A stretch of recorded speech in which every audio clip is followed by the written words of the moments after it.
எல்லா பேரண்ட்ஸ்க்கும் என்னுடைய பணிவான வணக்கம். அதாவது அபாக்கஸ் இந்த வார்த்தையை நம்ம நிறைய டைம் கேள்விப்பட்டிருப்போம். கொஞ்சம் ஆழமாக அதுக்குள்ளே போயிருப்போம். அப்புறம் அதை பற்றி பெருசாக ஃபோக்கஸ் பண்ணியிருக்க மாட்டோம், விட்டுருப்போம்.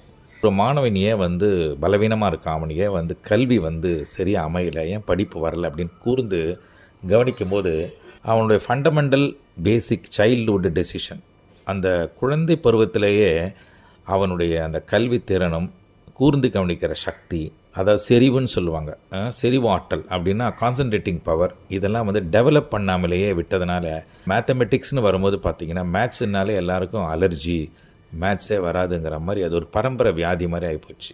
இது மேத்ஸ் கிடையாது, இது மாணவனுடைய ஞாபக சக்தி நினைவாட்டில் தூண்டுகின்ற ஒரு தங்க சாவின்னு தான், கோல்டன் கீன்னு தான் சொல்ல முடியும் அந்த அபாக்கஸ். ஸோ கோஜன் அபாக்கஸ் சென்டர் உங்கள் குழந்தைகளை சிறந்த மாணவர்களாக்குவதற்குரிய அடித்தளத்தை வகுக்கும். நம்பி வாங்க, உங்கள் குழந்தைங்களை ப்ளஸ் பண்ணுங்கள். தேங்க்யூ.